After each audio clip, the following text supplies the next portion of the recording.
গতকাল বিজেপি কর্মীদের উপর শুনলে কেন পুলিশ প্রশাসন জবাব চাই, জবাব দাও। গতকাল বিজেপি কর্মীদের উপর রিচার্জ করলে কেন পুলিশ প্রশাসন জবাব চাই, জবাব দাও।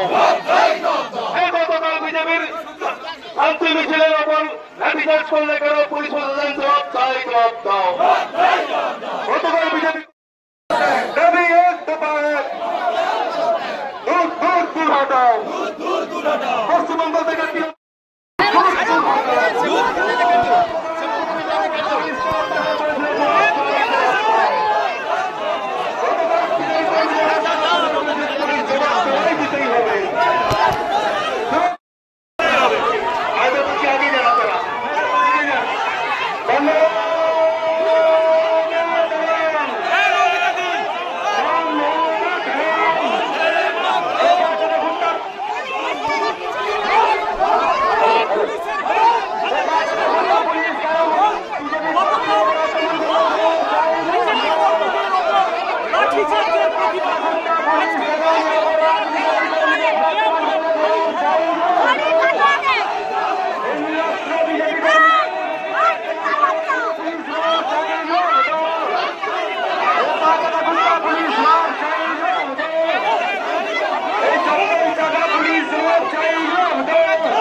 প্রতিরোধ করব এবং প্রতিভাসী সবার সাই পুলিশের কাছে আমরা বিতরণ করব।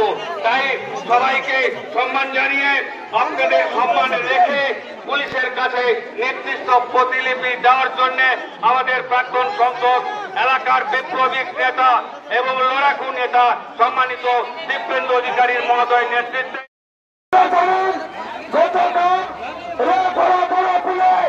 এই মমতার আঁচল নিচে থাকা এই 5টা পুলিশ মেয়েদের ইজ্জতগ্রস্ত করেছে এবং কার্যকর্তার উপর কামানা গ্যাস ছুটছে।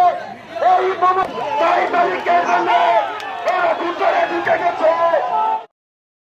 গেছে আর উত্তেজিত হওয়ার দরকার নেই। এরা হাত স্বীকার করে নিয়েছে।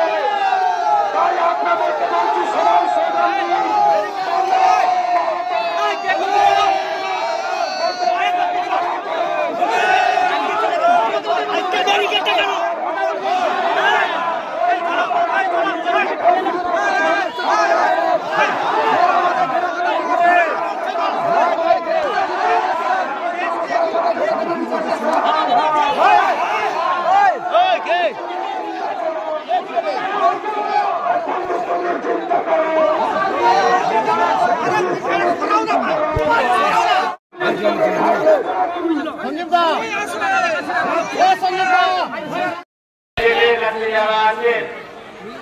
আমাদের ভারতীয় জনতা পার্টির কার্যকর্তা অনুরোধ করছি, দয়া করে ব্যারিকেড থেকে সরে আসবেন। দয়া করে আপনারা ব্যারিকেড থেকে সরে আসবেন। আমাদের যা বলার আমরা এখান থেকে সুশৃঙ্খল ভাবে আমাদের প্রতিনিধি দল বাড়িতে যাবে, গিয়ে আমাদের ডেপুটেশন জমা দেবে। আপনাদের বলা হচ্ছে আপনারা দয়া করে সরে আসুন। আপনারা ব্যারিকেডের কাছ থেকে সরে আসুন। পুলিশ আজ আতঙ্কিত, পুলিশ আজ ভীত। পুলিশ যে অন্যায় গতকাল করেছে, পুলিশ তাতে আতঙ্কিত। আপনাদের অনুরোধ করছি আপনারা সরে আসুন। আপনারা মন্দিরে সরে আসুন। এই এলাকার শান্তিপূর্ণ পরিবেশ, এই এলাকার বাজার হাট এলাকার সাধারণ মানুষ যখন কোনো বন্ধকে পূর্ণ সমর্থন জানিয়েছিল, হঠাৎ করে পুলিশ টিয়ার গ্যাসের সেল এবং লাঠিচার্জ করে আমাদের কর্মকর্তাদের উপর। তারই প্রতিবাদে আজকে আমরা এখানে বিক্ষোভ প্রদর্শন করছি। আমরা ল অ্যাবাইড পিপল, ভারতবর্ষের সর্বোচ্চ ন্যায়ালয় তারা বলেছে যে শান্তিপূর্ণভাবে যে কোনো জায়গায় গণতান্ত্রিক আন্দোলন করা যেতে পারে। অতএব সুপ্রিম কোর্টের এই কথা মাথায় রেখে আমরা কোনোভাবেই ওদের সাথে ওদের তৈরি করা ফাঁদে পা দিতে চাইনি। তবে এটুকু বলে যাই, নন্দীগ্রামের মাটি এ মাটি সংগ্রামের মাটি, এ মাটি স্বাধীনতা যুদ্ধে যেমন তেভাগা যুদ্ধে আন্দোলনে অংশ নিয়েছিল, থানাকে দারোগা পোড়ানো হয়েছিল, সেই নন্দীগ্রামের মানুষ আজকে আবার রাস্তায় নেমেছে হাজারে হাজারে। এতে একটা সামান্য দেখছেন, এর পরবর্তীকালে আমরা বৃহত্তর আন্দোলনের দিকে নামব। আমাদের নেতা এই এলাকার বিধায়ক সম্মানীয় শুভেন্দু অধিকারী মহোদয়, তার এখানে আসার কথা ছিল, বিশেষ জরুরি কারণে তাকে বাইরে চলে যেতে হয়েছে, তিনি আজকে এখানে আসতে পারেননি। পরবর্তী দিন তিনি নিশ্চিত এখানে আসবেন। এই থানায় যারা আছেন এদের লজ্জা পাওয়া উচিত। যারা পুলিশের বর্দি অশোক স্তম্ভ গায়ে লাগিয়ে রেখেছেন, যারা সত্যভাম জয়তের কথা বলেন, এদের লজ্জা পাওয়া উচিত। আগামী 5 তারিখে আরজি করের আমার বোন, যে বোন চলে গেছে, সেই কেসের আইওকে সশরীরে ভারতবর্ষের প্রধান বিচারপতি তার বেঞ্চে অ্যাপিয়ার হতে বলেছে।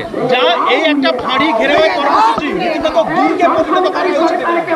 পুলিশ আতঙ্কিত, মানুষ বাজার দেবে না, দোকানদারেরা বলছে তোমাকে সবজি দেব না, তোমাকে ভুসিমাল দেব না, ওর বাড়ির বউ বলছে রান্না করে দেব না, মেয়ে বলছে বাবা তোমার সাথে কথা বলবো না। এই হচ্ছে পুলিশের অবস্থা। এরা ডিএ পায় না, দলদাসগিরি করে যাচ্ছে। পা চাটতে চাটতে এরা আমার একটা জায়গায় গিয়ে পৌঁছেছে, এরা নিকৃষ্টতম জায়গায় গিয়ে পৌঁছেছে। আমি এদের ঘৃণা জানাই। আর এদের আচরণ আমরা মহামান্য বিচারপতি, মহামান্য আদালতের কাছে যাব। যাদের বিরুদ্ধে মামলা দায়ের করেছে তাদের প্রকৃত আমরা বিচার চাইব।